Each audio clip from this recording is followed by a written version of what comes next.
Hello everyone, welcome back to Mindspring 4.0. So today we will discuss the Unit 2 Lesson 5 New Classical Approaches of Economic Development of the book Introductory Development Economics for Semester 5 Students. बहुत ही ज़्यादा मज़ा आने वाला है तो जल्दी से जल्दी स्टार्ट करती मैं एक इम्पॉर्टेंट चीज़ कि जल्दी से जल्दी व्हाट्सएप ग्रुप ज्वाइन कर लो जहाँ पे सभी स्टूडेंट्स अपने डाउट्स क्लियर करते हैं, एक दूसरे से कांटेक्ट करते हैं। वीडियो शुरू करने से पहले एक सबसे इम्पॉर्टेंट बात, if you find notes for any chapter you can join my Telegram channel Mindspring 4.0। यहाँ पर आपको hand written notes, PDFs, PYQs सब मिल जाएंगे, Hindi medium as well as English medium. तो जल्दी से जल्दी मेरे टेलीग्राम चैनल फॉलो करें। सो स्टार्ट करते हैं। First we will discuss the learning objective of the chapter. इस चैप्टर में हम जानेंगे कि न्यू क्लासिकल काउंटर रेवोल्यूशन क्या होता है, उसकी इम्पोर्टेंस क्या होती है, हमारी इकोनॉमिक डेवलपमेंट में फ्री मार्केट का क्या रोल होता है, कैसे कैसे पब्लिक चॉइसेस होती है हमारी इकोनॉमी में और मार्केट फ्रेंडली अप्रोचेस क्या होती हैं, इन सभी को हम इस चैप्टर में डिस्कस करने वाले हैं। सो बहुत ही इजी चैप्टर है, स्टार्ट करते हैं। सबसे पहले इंट्रोडक्शन देखते हैं। 1980s के टाइम पे हमारी इकोनॉमिक थिंकिंग क्या है, चेंज होने लगी धीरे धीरे, और उस थिंकिंग के चेंज होने को ही हमने नाम दिया न्यू क्लासिकल काउंटर रेवोल्यूशन। इस थिंकिंग में हम ये सोचने लगे कि हमें अपनी इकोनॉमी में गवर्नमेंट इंटरवेंशन का रोल कम करना पड़ेगा और ज़्यादा इम्पोर्टेंस देनी पड़ेगी फ्री मार्केट को, प्राइवेट ओनरशिप को, कॉम्पिटिशन्स को एक्सेप्ट करना पड़ेगा और लिमिटेड गवर्नमेंट का इंटरवेंशन कम करना पड़ेगा। और इन सब पे ही अलग अलग अप्रोचेस आई जो कि हमारे थिंकर्स ने, इकोनॉमिस्ट ने इम्प्लीमेंट की। उन सभी अप्रोचेस को इन चैप्टर में हम डिस्कस करेंगे। अगर सिंपल डेफिनेशन देखें तो ये बोला गया है कि न्यू क्लासिकल अप्रोच हमारी इकोनॉमिक डेवलपमेंट को प्रमोट करने की बात करती है। और प्रमोट किसके थ्रू करेगी? Efficient market, private intervention, competition, technology process, limited but government intervention. मतलब कि जो गवर्नमेंट की इंटरवेंशन है वो लिमिटेड होगी बट इफेक्टिव होगी, और इसी को हम न्यू क्लासिकल काउंटर रेवोल्यूशन बोलते हैं। ठीक है, इन डिटेल देखते हैं कि न्यू क्लासिकल काउंटर रेवोल्यूशन क्या होता है। कि 1980s के टाइम पे ये इमर्ज हुआ जब हमारी थिंकिंग चेंज होने लगी और हम धीरे धीरे USA, Britain, Canada, West Germany जैसी पॉलिसीज को प्रमोट करने लगे based on the free market and reduce government intervention. ये जो हमारी थिंकिंग थी, इसमें वर्ल्ड बैंक और इंटरनेशनल मॉनेटरी फंड का बहुत बड़ा ही इन्फ्लुएंस रहा था हमारी इन दोनों इंस्टीट्यूशंस का। ठीक है, मेन आइडिया क्या था हमारी इस काउंटर रेवोल्यूशन का कि हमें अपनी गवर्नमेंट की कंट्रोल को कम करना है और वहीं पे गवर्नमेंट कंट्रोल रखना है जहाँ पे उसका यूज हो। जैसे कि कहाँ कहाँ पे आर्मी में हमें गवर्नमेंट का इंटरवेंशन रखना है, या मेडिसिन, हॉस्पिटैलिटी वाली जगह पे गवर्नमेंट का इंटरवेंशन ज़्यादा रखना है एज कम्पेयर टू प्राइवेट। ठीक है, और प्राइवेट इंटर्नशिप्स को ज़्यादा प्रमोट करना है। ठीक है, private businesses, competition, market forces को ज़्यादा क्या करना है, प्रमोट करना है। इसका मेन आइडिया ये था, ये मैंने यहाँ पे शॉर्ट में बता दिया है। ठीक है, क्या क्या मेजर आइडियाज थे हमारे न्यू क्लासिकल काउंटर रेवोल्यूशन में। जैसे हमें फ्री मार्केट करनी है कि अपनी मार्केट में जो हमारे प्राइस एंड रिसोर्सेज का एलोकेशन है वो हम अपनी मार्केट के अकॉर्डिंग करें। ठीक है, फिर आता है प्राइवेट ओनरशिप, मतलब कि हम गवर्नमेंट ओनरशिप ना रखे, प्राइवेट ओनरशिप रखे। इससे क्या होगा, हमारे प्रोडक्ट की जो वैल्यू है वो भी एम्फसाइज होगी, और जब प्रोडक्ट की वैल्यू एम्फसाइज होगी प्राइसेस भी एम्फसाइज होंगे, और पीपल्स क्या है ज़्यादा प्रमोट करेंगे कि उसको हम लें। प्राइवेट ओनरशिप होगी तो हमारी इकोनॉमिक डेवलपमेंट भी अच्छी होगी।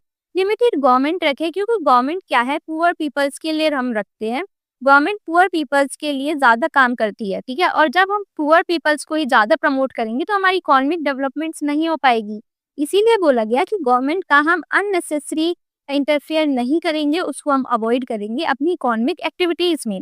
फिर आता है फ्री ट्रेड, हम फ्री ट्रेड करेंगे। Free trade in the sense कि इंटरनेशनल ट्रेड करेंगे, बाहर की कंट्रीज से एक्सपोर्ट इंपोर्ट करेंगे। ठीक है, फॉरेन इन्वेस्टमेंट करेंगे, जितना हो सकता है रिसोर्सेज, टेक्नोलॉजी पे हम अपना इन्वेस्टमेंट करेंगे। ठीक है, और कॉम्पिटिशन्स को एक्सेप्ट करेंगे। ठीक है, काफ़ी कॉम्पिटिशन्स होते हैं कंट्रीज के बीच में, हम उनको एक्सेप्ट करेंगे और उनको हम बीट करेंगे।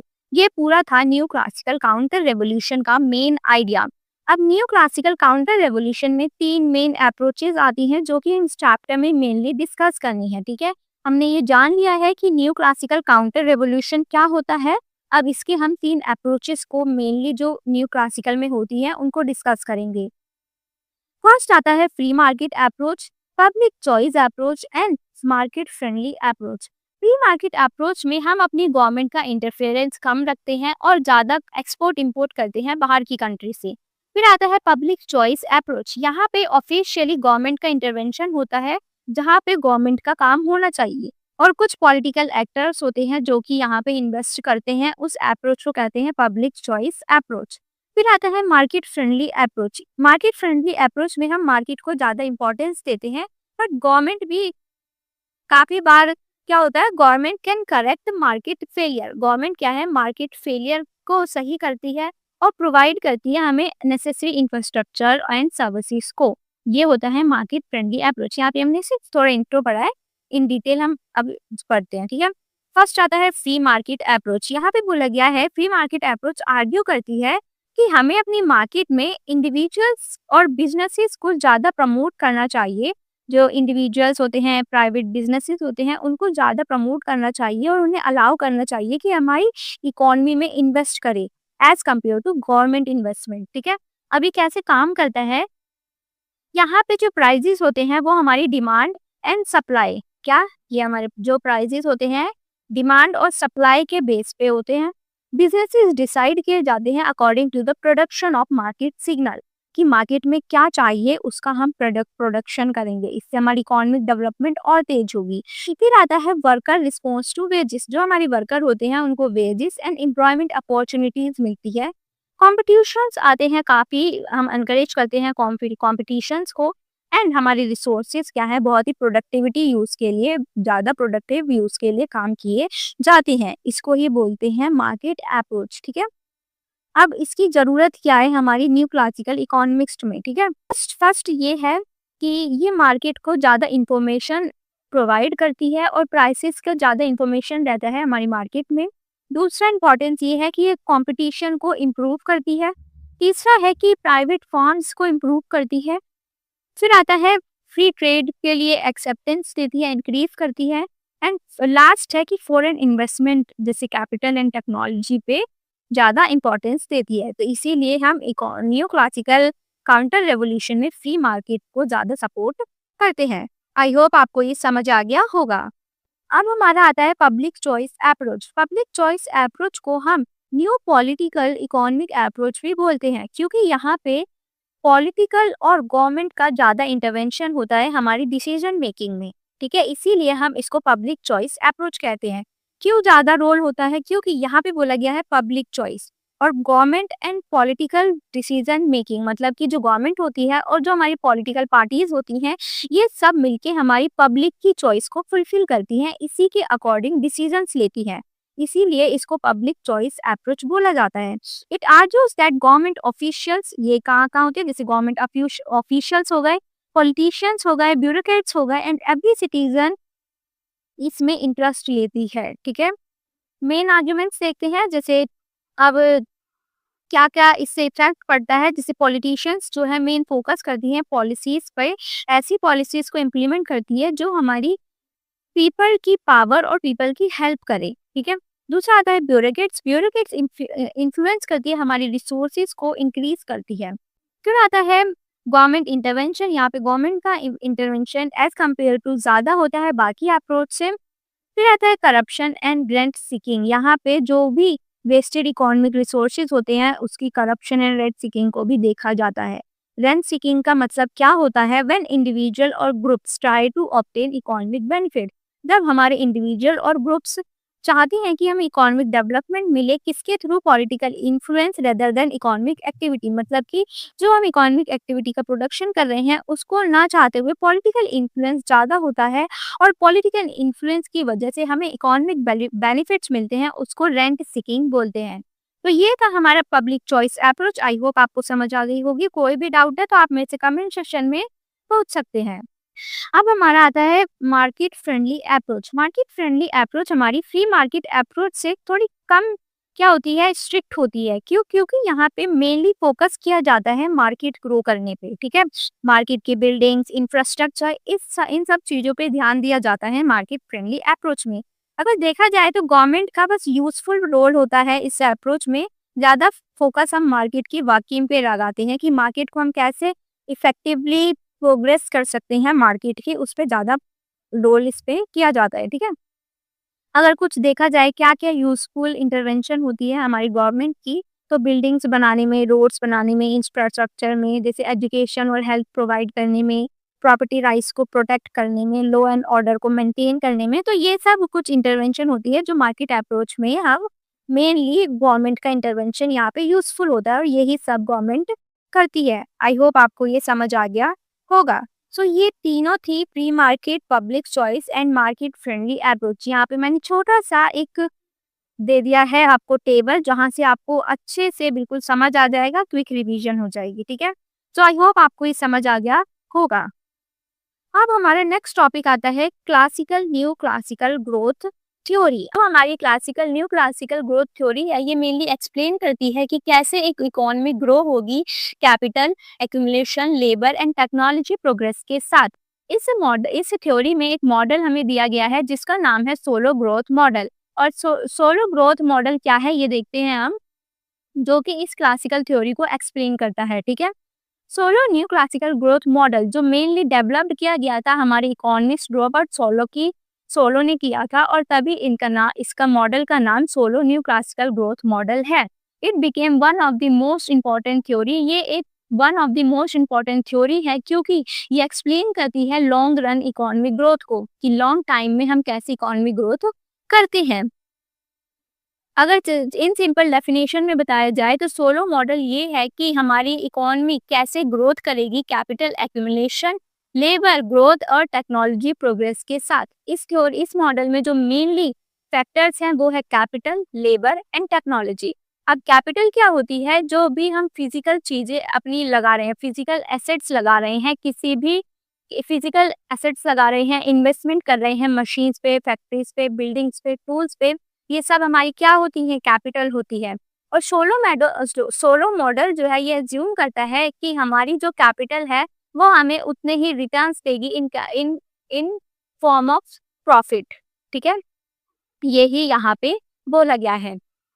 अब आता है हमारा लेबर। लेबर होता है working participation in the production, कि हमारे उस प्रोडक्शन में कितनी लेबर काम कर रही है। मतलब कि अब भाई अब हम कोई चीज स्टार्ट कर रहे हैं तो उसके लिए हमें लेबर भी चाहिए ना, तो वो ही लेबर जो हमारी वर्किंग पार्टिसिपेशन है हमारी प्रोडक्शन में, उसको हम लेबर कहते हैं। और नंबर ऑफ लेबर जब इंक्रीज होते हैं तो नंबर ऑफ प्रोडक्शन भी हमारी क्या होती है, इंक्रीज होती है। अब लेबर इंक्रीज होगी तो जो हमारी प्रोडक्शन है वो भी इंक्रीज होगी, और इसी को बोला जाता है लेबर, जो कि एक मेन फैक्टर है हमारे सोलो मॉडल का। फिर आता है टेक्नोलॉजी प्रोग्रेस। जितनी ज़्यादा टेक्नोलॉजी हम अपने प्रोडक्शन में, अपने बिजनेस में लगाएंगे, हमारा प्रोडक्ट उतना ही इफिशिएंट बनेगा, उतने ही आउटपुट हमारे इफिशिएंट बनेंगे। और टेक्नोलॉजी के साथ साथ कैपिटल और लेबर के साथ साथ हमें टेक्नोलॉजी प्रोग्रेस भी करनी चाहिए। सोलो मॉडल में ये तीन फैक्टर्स जो कि बहुत इंपॉर्टेंट है, capital, labour and technology process. एक प्रोडक्शन फंक्शन दिया गया है, यहाँ पे मैंने लिखा हुआ है, यहाँ पे मैंने बताया हुआ है कि क्या क्या मतलब है, यहाँ से आप ये देख लेना। अब हम ये जानेंगे कि डिमिनिशिंग रिटर्न्स क्या होते हैं। जैसे मैंने बताया ना, ऊपर बताया ना, उसी को बताया गया है यहाँ पे, मैं आपको बता देती हूँ, ठीक है। वो एक फैक्ट्री है और जिसमें हमने मशीन्स लगाई हैं, और जो हमारे नंबर ऑफ वर्कर्स है वो भी क्या है, सेम है। हमने मशीन ऐड कर दी है और हमारे नंबर ऑफ वर्कर्स क्या है, मतलब कि लेबर क्या है, सेम है। तो हमारा प्रोडक्शन क्या होगा, इंक्रीज होगा, क्योंकि हमने मशीन लगा दी है। बट आफ्टर सम टाइम जो वो मशीन है, machine will contribute less, machine का कंट्रीब्यूशन लेस हो जाता है, तो हमारी जो आउटपुट है उसका भी प्रोडक्शन क्या हो जाता है, लेस हो जाता है। इसी को बोलते हैं diminishing marginal returns of capital, ठीक है। फिर आता है role of saving and investment. Saving और इन्वेस्टमेंट का क्या रोल होता है, ये मैंने बहुत ही अच्छे तरीके से ऊपर आपको बता दिया है चैप्टर सेकेंड में, बट यहाँ पे भी बता देती हूँ। जब हम अपने रिसोर्सेज पे इन्वेस्टमेंट करते हैं तो हमारी प्रोडक्शन बढ़ती है, ठीक है। सेविंग और इन्वेस्टमेंट हम जब ज़्यादा करने लगते हैं अपने प्रोडक्शन में, अपने बिजनेसेस में, तो हमारा प्रोडक्शन क्या होता है, इंक्रीज होता है। अगर हम इन्वेस्टमेंट कर रहे हैं मशीन्स पे, इक्विपमेंट्स पे, हाई प्रोडक्टिविटी कैपिटल पे, तो क्या होगा, हमारी प्रोडक्शन क्या होगी? अगर हम इन सब चीज़ों पे इन्वेस्टमेंट कर रहे हैं तो हमारी प्रोडक्शन इंक्रीज़ होगी और मेनली रिज़ल्ट यही आएगा, जो हमारा डिमिनिशिंग रिटर्न्स है वो क्या होगा? हाई होगा, उसकी ग्रोथ होगी, कंट्रीब्यूशन ज़्यादा होगा, ठीक है? इसी को बोला गया है role of saving and investment. फिर आता है role of foreign investment. Foreign investment का रोल क्या होता है? New classical theory generally considered a foreign investment useful for developing countries.